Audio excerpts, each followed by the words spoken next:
Kalau belum subscribe juga segera ya, supaya kita bisa terus mengikuti channel ini dan sehingga channel ini bisa jadi berkat dalam hidupmu. Sedang duduk di kakimu, terima kasih Bapa, Engkau sumber yang baik. Karena pengorbanan Yesus di kayu salib, kami bisa mengenalmu Bapa. Kami dapat menyebutmu ya Aba. Terima kasih kami menjadi anak-anakmu. Berkat terbesar. Tidak ada harta lebih dari itu yang dapat kami miliki. Satu-satunya yang membuat kami bermakna adalah kami telah menjadi anak-anak-Mu, Bapa. Terima kasih, kami tidak mau khawatir lagi. Kami tahu Bapa sangat mencintai kami, mengasihi kami bukan karena kami worthy. Tapi karena Yesus, pengorbanannya melayakkan kami. Terima kasih Tuhan. Sampaikan sabdamu, beritakan firmanmu melalui mulut hambamu, sembunyikan kami rapat-rapat di balik salibmu. Biarkan kemuliaan Tuhan yang nyata. Dalam nama Yesus, haleluya, amin. Praise the Lord, puji Tuhan. Hari ini saat teduh ulang tahun yang kedua. Saya jadi ingat waktu tadi awal-awal kita mulai, makanya Anda menunggu juga. Tentunya teknologi itu selalu comes with all the troubles, pasti ada juga masalah teknis dan sebagainya. Jadi ingat nostalgia 2 tahun lalu pertama kali kita adakan saat teduh itu belum ada di YouTube, adanya di Instagram. Lalu tidak terrekod pula karena memang kita nggak menyadari ini akan jadi apa. Hanya mau memberkati, mengajarkan orang untuk berdoa. Orang-orang ribuan keluarga saat teduh mulai dilahirkan hari itu. Ternyata Tuhan itu bekerja dengan dahsyat sekali. Sampai hari ini kita patut bersyukur ya. Nanti setelah doa berkat selesai, jangan off air dulu. Anda jangan sampai meninggalkan tempat karena kita nanti akan sama-sama nyanyi happy birthday kepada keluarga saat teduh. Tapi sekarang mari kita buka firman Tuhan dulu. Saya kasih judul, jangan khawatir, ada Bapa. Ya, jangan khawatir, ada Bapa. Don't worry, ada Bapa di sorga. Sebuah pesan yang sama dari ayat-ayat ini saya khotbahkan di saat teduh bersama yang perdana. Tapi nggak ada rekodnya hari ini. Karena itu saya khotbahkan dari ayat-ayat yang sama lagi. Kalau Anda tidak ada di sana waktu saat teduh bersama dilahirkan. Ini adalah pesan 2 tahun yang lalu tapi dengan pewahyuan yang fresh untuk hidup kita hari ini. Yaitu di kitab Matius pasal yang ke-6 ayat ke-25 sampai 34 saya bacakan hal kekhawatiran. Karena itu aku berkata kepadamu, janganlah khawatir akan hidupmu, akan apa yang hendak kamu makan atau minum, dan janganlah khawatir pula akan tubuhmu, akan apa yang hendak kamu pakai. Bukankah hidup itu lebih penting daripada makanan, dan tubuh itu lebih penting daripada pakaian? Pandanglah burung-burung di langit, yang tidak menaburkan, tidak menuai, dan tidak mengumpulkan bekal dalam lumbung, namun diberi makan oleh Bapamu yang di sorga. Bukankah kamu jauh melebihi burung-burung itu? Siapakah di antara kamu yang karena kekhawatirannya dapat menambahkan sehasta saja pada jalan hidupnya? Dan mengapa kamu khawatir akan pakaian? Perhatikanlah bunga bakung yang di ladang, yang tumbuh tanpa bekerja dan tanpa memintal. Namun aku berkata kepadamu, kata Yesus, Salomo dalam segala kemegahannya pun tidak dapat berpakaian seindah salah satu dari bunga itu.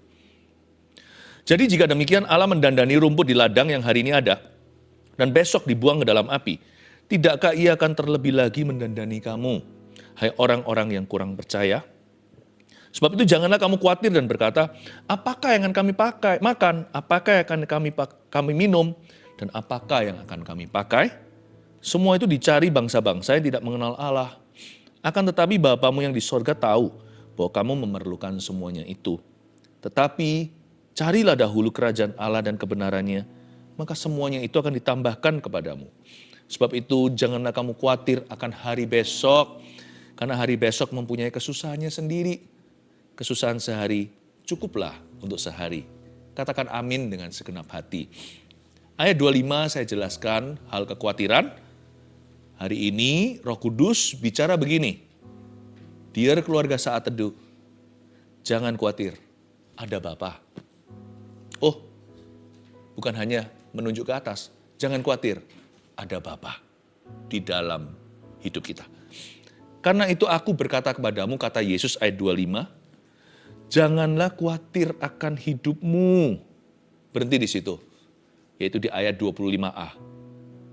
Ternyata syarat untuk dipelihara oleh Bapa itu bukanlah sebuah tugas, bukanlah sebuah pekerjaan, bukan sebuah aktivitas atau perbuatan. Syaratnya mudah susah. Karena orang lebih gampang untuk melakukan sesuatu dengan kekuatannya. Apalagi kalau sedang panik, sedang cemas. Suruh dia menunggu sesuatu, itu rasanya gerah. Orang itu harus berbuat sesuatu. Kalau enggak dia pasti akan tidak bisa tinggal tenang. Ternyata kali ini syarat untuk dipelihara oleh Bapa itu adalah tidak berbuat apa-apa. Janganlah kamu khawatir, itu perintah bukan saran.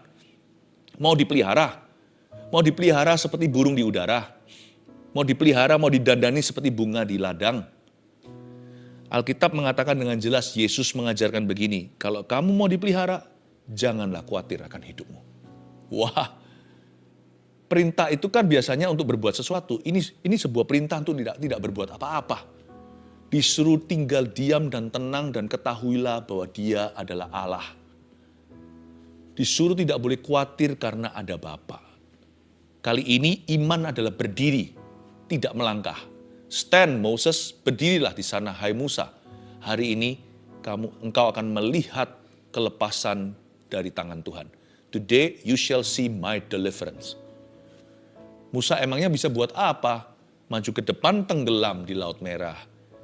Mundur ke belakang sudah digempur oleh pasukan Mesir yang sudah bernafsu membunuh. Sometimes dalam hidup ini kita tidak bisa maju atau mundur. Kita tidak bisa melakukan apa-apa. Tinggal percaya. Tahukah syaratnya untuk kita dipelihara oleh Bapa? Janganlah kamu khawatir. Sebuah perintah yang tidak berakhir pada aktivitas. Tapi sebuah perintah yang berujung pada iman yang teguh pada Tuhan. Have a strong faith, will you? You don't have to have a great faith. Tidak perlu kita punya iman yang gede atau besar. A strong one. Biji sesawi pun tapi utuh. Jangan bimbang sama Tuhan. Lalu apa aja sih yang dikhawatirkan oleh orang sejak ribuan tahun yang lalu? Ternyata dari zaman-zamannya bangsa Israel di Mesir ataupun ketika mereka sedang mengembara di padang gurun, nggak ada perubahan tuh manusia. Manusia tetap khawatir dari sononya, dari nenek moyang sampai hari ini. Hanya kekhawatirannya beda. Dulu nggak ada teknologi seperti hari ini. Dulu zaman berbeda. Hari ini dunia berubah. Tapi tetap sama, pada dasarnya selalu manusia itu terbuat dari materi yang sama. Kita ini khawatiran orangnya. Jangan khawatir akan hidupmu. Biasanya orang khawatirnya itu 3 sub atau ada 3 dimensi akan apa yang hendak kamu makan atau minum. Jangan khawatir pula akan tubuhmu, apa yang hendak kamu pakai. Biasanya makan, minum, pakaian, sandang, pangan, papan. Manusia itu khawatir, meskipun ya sudah banyak orang yang melampaui level kebutuhannya tercukupi. Itu pun masih khawatir loh.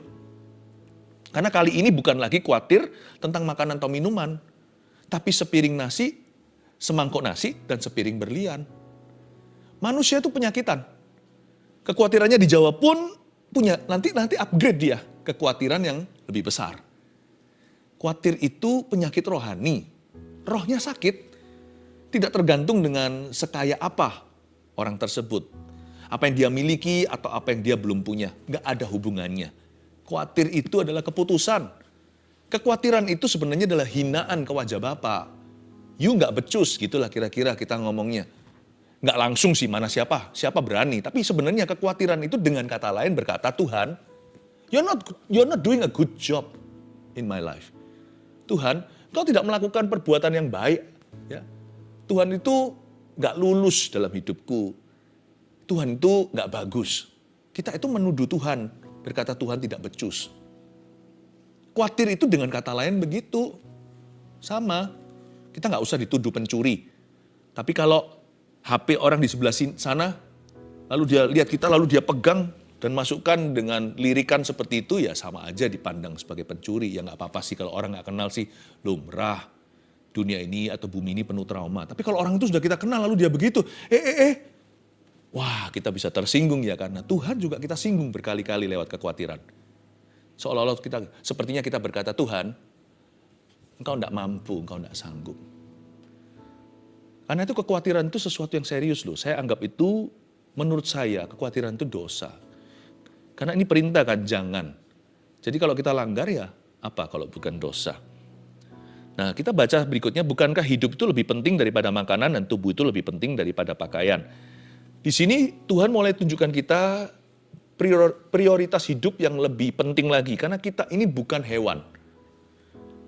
Bukankah hidup itu lebih penting? Kata bukankah hidup itu lebih penting menunjukkan bahwa hidup itu anugerah. So treat life as a gift. Mari kita memperlakukan kehidupan kita itu sebagai kasih karunia dari Allah. Sebagai pemberian. Hidupku ini kado dari Tuhan. Jangan bunuh diri, jangan lukai diri. Jangan jahat sama diri sendiri. Juga jangan manjakan diri sendiri sih. Ya, perlakukan dirimu sebagaimana firman Tuhan perintahkan dan ajarkan. Jangan berlebihan, jangan kekurangan. Tapi treat life as a gift, mari kita perlakukan hidup itu sebagai sebuah kasih karunia. Hidup itu kan lebih penting daripada makanan. Tubuh itu lebih penting daripada pakaian, namun demikian tidak untuk hewan. Kadang-kadang kalau saya lihat ya, ikan di akuarium itu hidupnya sehari-hari apa? Kasian sih, dia itu kan hanya dibatasi dengan tembok akuarium itu kaca-kaca kiri kanan. Tapi sehari-hari pikirannya hanya makan. Kalau kita sehari-hari pikirannya makan, bedanya apa sama hewan? Kalau kita hanya dikuasai dengan kekhawatiran apa yang kita pakai, apa yang kita minum, bedanya apa kita sama ciptaan Allah yang tidak semulia manusia. Manusia diciptakan sebagai makhluk kekal. Di dalam kita tinggal manusia rohani yang tidak bisa mati. Hewan bisa mati, tanaman juga. Tumbuh-tumbuhan bisa binasa. Tapi hanya manusialah yang disebut meninggal dunia. Pasti ada sesuatu yang lebih tinggi daripada hidup yang sekarang yang patut kita kejar dan perjuangkan. Gak mungkin melulu hanyalah soal pakaian, makanan, minuman. Kalau begitu kan Tuhan gak akan mengatakan bahwa kita adalah ciptaannya yang paling mulia. Kalau ternyata sederajat dengan binatang. Atau kalau kita selevel dengan hewan, semuanya hanyalah insting. Hanya kawin dan makan. Coba lihat, mau melatih hewan yang paling berakal budi pun, dolphin contohnya tetap harus kasih ikan kecil. Ujung-ujungnya, they live only to eat. Mereka hidup untuk makan. Kita enggak loh. To live is Christ. Kita ini hidup untuk Kristus. Makan untuk hidup ya. Tapi hidup kita bukan untuk makan. Hidup kita adalah untuk Tuhan. Berarti ada sesuatu dong. Pasti ada sesuatu yang lebih daripada sekedar makanan, minuman, dan juga pakaian. Bahkan semangkuk nasi, sepiring berlian. Pasti ada lebih dari itu. Bedanya kalau hewan itu primitif. Kalau manusia itu sepiring berlian tadi sophisticated, kita lebih kompleks. Tapi kalau ujungnya hanyalah untuk gratifikasi atau untuk memuaskan diri sendiri, bedanya apa kita sama ciptaan Allah yang lebih rendah? Ayat 26, pandanglah burung-burung di langit yang tidak menaburkan, tidak menuai, dan tidak mengumpulkan bekal dalam lumbung, namun diberi makan oleh Bapamu di sorga. Bukankah kamu jauh melebihi burung-burung itu? Baik, mari kita bicara soal burung-burung yang dimaksud di ayat 26. Betul sih, burung-burung itu memang tidak menabur dan tidak menuai. Tidak mengumpulkan. Tapi bukan berarti bahwa burung-burung itu nggak bekerja. Nah, kita masuk ke fase berikutnya. Jangan khawatir itu nomor satu. Itu harus settle dulu di hati kita. Dan setelah kita tenang di dalam hati kita, bekerja pun menjadi berkat. Dengan segala tantangan, rintangan, pusingnya, pekerjaan itu sukacita loh. Kerja itu bukan kutukan. Kerja itu sudah ada di Taman Eden sebelum Adam dan Hawa jatuh dalam dosa. Cuman bedanya setelah mereka jatuh, mereka kehilangan tujuan Allah. Sama seperti kita kerja untuk apa? Kalau ditanya beneran kita nggak tahu. Kita nggak ngerti. Tapi itu yang disebut dengan manusia jatuh dari kemuliaan Allah. Tapi pekerjaan itu sendiri adalah berkat. Jadi jangan dibawa stres. Kalau kita punya pekerjaan itu bersyukur. Banyak orang mau kerja nggak ada. Banyak orang kehilangan pekerjaannya alias di PHK. Kalau kita masih punya pekerjaan, if you don't do what you love, then learn to love what you do. Kalau kita tidak bisa suka dengan apa yang kita kerjakan, terpaksa nih demi dapat gaji atau untuk menyambung kehidupan, then belajarlah untuk mencintai pekerjaanmu. Asal itu halal dan benar, asal itu baik. dan tidak melanggar hukum di negara, cintailah pekerjaan Anda. Pandanglah burung di langit. Bahkan juga Alkitab mengatakan, nambahkan Tuhan Yesus ajarkan bukan hanya burung saja ilustrasinya, tapi juga bunga di padang tidak memintal, tapi dikasih Tuhan pakaian. Salomo aja nggak sebagus itu jubahnya. Coba kita renungkan. Yang dimaksudkan do not worry bukan berarti, oke, kita doa saja, nggak berbuat apa-apa. Bekerjalah. Kalau nggak kerja jangan makan. Tapi bekerja itu adalah aktivitas fisiknya. Hatinya harus rest di Tuhan. Hatinya itu harus bisa beristirahat di dalam janji-janjinya. Jangan khawatir. Stres itu harus di luar. Kalau saya mendapat tantangan pekerjaan, itu stres yang bagus. Kalau saya tidak aktif nanti saya pikun gimana? Coba lihat ya, orang yang nggak punya pekerjaan apa-apa nanti kan cari-cari perkara, cari-cari kerja. Apa aja dijadikan pekerjaan, apa aja dijadikan perkara. Bolehlah kita itu stres di luar. Karena itu namanya tantangan. Disitulah kita dengan Tuhan bisa ngalami yang namanya petualangan. Dari sisi Tuhan penyertaan, dari sisi kita adventure. Namun demikian, stres itu nggak boleh masuk di hati. Di hati bukan stres tapi rest. Di hati itu tenang. We work hard on the outside. We rest easy on the inside. Kita bekerja keras di luar sana. Di luar, maksudnya di tubuh kita. Pikiran juga. Tapi di hati kita itu istirahat dalam janji-janjinya. Karena kita tahu kita itu punya Bapa seperti apa.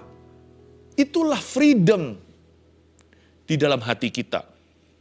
Kita baca ayat 27, siapakah di antara kamu yang karena kekhawatirannya dapat menambahkan sehasta saja pada jalan hidupnya? Ini pertanyaan ini harus dijawab. Jawab sesungguhnya, khawatir itu untungnya apa sih? Biasanya orang itu khawatir akan hal-hal yang di luar kontrolnya. Itulah nature atau hakikat khawatir. Kalau itu sesuatu di dalam kontrolnya, biasanya orang yang tanggung jawab langsung akan berbuat sesuatu. Khawatir itu tidak perlu, karena dia itu selalu mengkhawatirkan sesuatu yang dia nggak bisa apa-apa terhadapnya, atau sesuatu yang di luar kendalinya. Makanya itu kekhawatiran itu disebut sebagai dosa sia-sia. Kekhawatiran itu bukanlah dosa terbesar, dosa perzinahan, pembunuhan itu mengerikan. Tapi sadarkah Anda, the most useless sin, dosa yang paling useless, paling nggak berguna, mau tahu? Dosa yang paling melumpuhkan orang dari dalam, belum apa-apa sudah KO. KO-nya itu loh knock out atau dia itu kalah sebelum mencoba. The most self-defeating sin, dosa yang paling mengalahkan dirimu sendiri dari dalam dirimu adalah kekhawatiran. Makanya khawatir di sini itu direndahkan di ayat 27, Tuhan tanya sesuatu yang sangat pintar sekali. Coba ya, siapa di antara kalian yang karena khawatir bisa menambahkan sesuatu dalam hidupnya? Kalau bukan justru jadi penyakitan. Ini yang disebut menjaring angin. Khawatir itu results in nothing. Khawatir itu tidak menghasilkan apa-apa. No buah, zero. Nol, tidak ada hasilnya. Kalau kita mau main tenis dan skornya kosong, khawatirlah. Kalau kita mau main sepak bola tidak pernah gol, nggak bisa menggiring bola itu ke arah gawang lawan, ya khawatir itu. Khawatir itu nggak ke arah mana-mana. Dan mengapa kamu khawatir akan pakaian? Ayat 28, perhatikanlah bunga bakung di ladang yang tumbuh tanpa bekerja dan tanpa memintal. Namun aku berkata kepadamu, Salomo dalam segala kemegahannya pun tidak berpakaian seindah salah satu dari bunga itu. Ini Tuhan bukan membanggakan baju atau fashionnya. Tuhan lagi memberitahu, Tuhan itu nggak buta. Bapak kita itu ngerti prioritas Bapak kita, Allah pencipta semesta alam itu tahu membedakan mana orang, mana hewan. Dan Tuhan itu mengerti apa yang kita butuhkan.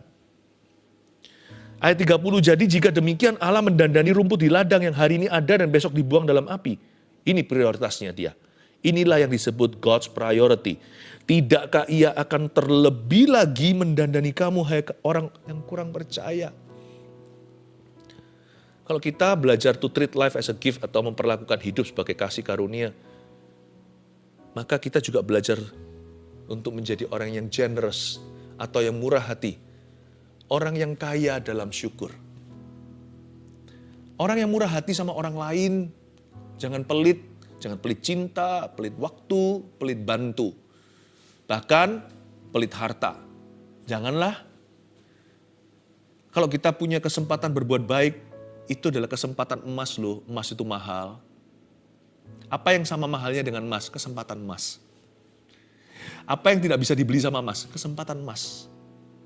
Kalau orang yang kita kasih, yang tidak pernah kita cintai, kita abaikan terus tiba-tiba mati, seluruh emas ya diberangkas, tidak bisa beli 1 menit lagi dengan orang tersebut yang kita sesali. Kok kita selama ini tidak memperhatikannya? Apa yang lebih mahal dari emas per gram? Kesempatan emas. Kalau kita ada kesempatan untuk bisa mendandani orang lain. Dan juga jangan pelit, ada orang yang suka menyiksa dirinya sendiri. Pokoknya dia mau lebih kaya, karena dia khawatir, dia kira nanti lumbungnya kalau penuh, lumbungnya banyak, dia lebih terjamin hidupnya. Lalu dia kumpulkan semua. Makan pun selalu makan yang instan. Tidak mau yang bergizi. Kenapa? Dia kumpulkan untuk apa juga nggak ngerti. Tentu hidup harus punya prioritas. Hidup itu ada budgetingnya lah ceritanya kalau soal finansil. Kan janganlah kita itu pelit juga terhadap diri sendiri. Foya-foya juga bukan jalan Tuhan. Mari bijaksana. Ada orang tertentu yang suka menyiksa diri demi kaya. Itu juga percuma. Itu berarti bentuk kekhawatiran juga. Itu bentuk kekhawatiran. Mungkin karena orang itu mengingini sesuatu dia belum miliki. Lalu dia siksa diri. Janganlah begitu. Jadi orang itu, mari kita yang balance di dalam mengikut Tuhan. Mari kita belajar untuk bisa punya prioritas dulu. Nanti kita akan diajari di bawah-bawah prioritasnya apa, oke? Kita lanjut ayat 31, sebab itu janganlah kamu khawatir dan berkata, apakah yang akan kami makan? Apakah yang akan kami minum? Apakah yang akan kami pakai? Semua itu dicari bangsa-bangsa yang tidak mengenal Allah. Akan tetapi Bapamu yang di sorga tahu bahwa kamu memerlukan semuanya itu. Semua itu dicari bangsa-bangsa yang tidak mengenal Allah. Begitulah hidup yang di luar Tuhan, selalu ujungnya makan, minum, pakaian. Benar. Paling-paling yang paling mulia di antara orang-orang yang di luar Kristus adalah charity atau amal sosial. Ya. Itu pun amal sosial juga hanyalah untuk menambal sesuatu yang fisik. Tidak bisa menyelamatkan jiwa orang. Keluarga saat teduh yang saya kasih, janganlah kita hidup seperti bangsa yang tidak mengenal Allah. Semua itu dicari oleh mereka. Hiduplah dalam dimensi kerajaan Allah. Ayat 33. Tetapi carilah dahulu kerajaan Allah. Dan kebenarannya. Maka semuanya itu akan ditambahkan kepadamu. Tunggu dulu, Pastor Philip. Carilah dahulu kerajaan Allah itu dan kebenarannya. Baru semua ditambahkan kepada saya. Ini justru ayat yang selalu membuat saya tertuduh. Kalau saya ngelembur di kerja, aduh duniawi aku ini. Nanti kalau saya mainan sama keluarga saya, terlalu lama sama mereka, saya merasa, kok keluarga jadi berhala ya? Kok saya gak masuk ke ruang doa saya dan sembahyang? Seolah-olah sepertinya Tuhan itu selalu jadi musuh apapun yang kucintai di hidup ini. Dengan ayat ini, carilah dahulu, kayaknya Tuhan itu cemburu. Dikit-dikit, ayo, kenapa gak sama aku? Nanti kalau ada orang yang belajar untuk ujian, waktu saat teduh isinya adalah sorry melulu. Sorry ya Tuhan, aku belajar terus dan sebagainya. Aku melupakan bersekutu denganmu. Salah tafsir, Tuhan itu tidak jadi oposisimu. Segala sesuatu yang Anda bisa lakukan, bahkan usahakan hari ini, apalagi berkat-berkat yang sudah tidak bisa disangkali, itu semua datangnya dari Tuhan, dari Bapa yang kekal. Ini bukan ayat yang menjadikan segala sesuatu dalam hidupmu itu adalah saingan bagi Tuhan. Atau Tuhan selalu menjadi saingan semua yang Anda sukai dan nikmati. No. Ini ayat justru ajarkan pada kita. Kalau kita itu kerja lembur, do it for the Lord. Carilah dahulu kerajaan sorga dan kebenarannya itu berarti bahwa Yesus dan kebenarannya kemana-mana di hidupmu. Ke sekolah, ngelembur kerja. Tahukah Anda kalau Anda bekerja dengan baik dan pekerjaanmu berhasil, itu untuk kemuliaan Tuhan. Tahukah Anda kalau Anda sedang meeting terus dan kalau memang itu perlu, bukan cari aktivitas semata-mata, tapi sebagai bentuk untuk menanggulangi masalah yang ada di kantor dan sebagainya, itu kan memang jadi peran tanggung jawab Anda. Bukannya justru Tuhan dipermalukan kalau Anda membolos kerja. Itu yang dimaksudkan. Kalau kita memang harus sungguh-sungguh investasi waktu demi supaya pekerjaan kita itu berhasil. Jangan lupa, Anda juga sedang memuliakan Tuhan. Anak-anak Tuhan harus gigih di dalam profesi. Nanti orang bilang apa? Orang dunia ngomong begini, Kristen tapi malas. Jikalau Anda dengan keluarga Anda, ingatlah siapa yang memberimu istri. Bukankah Alkitab berkata, harta warisan rumah itu bisa dari papa mama. Tapi istri yang takut akan Tuhan itu datang dari Tuhan. Demikian pula suami apalagi, cari laki-laki yang sungguh-sungguh cinta Tuhan, itu adalah berkat atau aset yang tak terhingga. Punya anak, bukankah masing-masing itu anak panah? Yang Tuhan luncurkan, ditaruh di tabungmu, supaya suatu hari melejit dari didikan keluarga Anda. Bukankah itu semua Tuhan titipkan? Masa Tuhan suruh setelah kasih anak lalu mereka dibuat kelaparan perhatian? Enggak lah. Kalau saya sedang berdoa gitu, anak saya waktu masih kecil belum tahu diri, masuk, daddy. Saya nggak tolak, dalam nama Yesus kamu pergi, kamu berhala. Saya nggak begitu, saya rangkul dia. Enaknya di sini loh, anak saya nggak ngerti waktu itu. Sekalipun sekarang pun sudah ngerti pun kalau mereka masuk ada perlu, saya lapang dada, saya buka lengan dan tangan. Kenapa? Kalau mereka masuk itu, mereka bukan hanya datang ke saya. Ada Tuhan, ada Bapa di hidupku. Yang ngerangkul mereka begini itu, bukan hanya saya Bapaknya di bumi, tapi Bapa mereka yang di sorga merangkul kami. Life becomes complete. Kalau kita bawa Tuhan kemana-mana, dan kita bawa firman. Firman itu gak berhenti di tembok gereja atau di pintu keluar. Lalu keluar kita jadi orang yang beda. Hidup kita melanggar firman, tidak sesuai dengan firman Allah. Enggak, saya bawa firman Tuhan dalam parenting, kita bawa dalam pekerjaan, kita bawa dalam studi sekolah, kita bawa dalam segala activity. Carilah dahulu kerajaan Allah dan kebenarannya. Kita bawa Kristus kemana-mana. Kita digendong Tuhan kemana-mana. Sampai putih rambut pun tetap berbuah. Memang ada aktivitasnya, jangan lupa. Ada waktunya saya memang minta menyendiri. Saya akan bilang sama family, ini waktu saat teduhnya daddy atau papa, saat teduh, waktu segini. Kalau kita kan sama-sama ini Rabu Sabtu, ini 2 tahun loh sudah. Oh, haleluya. Kita punya waktu aktivitasnya yang kita sepakati atau setujui. Di situ kita hargai boundary. Kita berikan waktu pada orang untuk berdoa. Ketika saya lihat istri saya sedang berdoa, saya nggak ganggu. Karena waktu itu istri saya menjadi milik Tuhan semata-mata yang memberikannya kepada saya. Oh haleluya. The world of the kingdom is the world of sharing. Dunianya kerajaan Allah itu dunia sharing.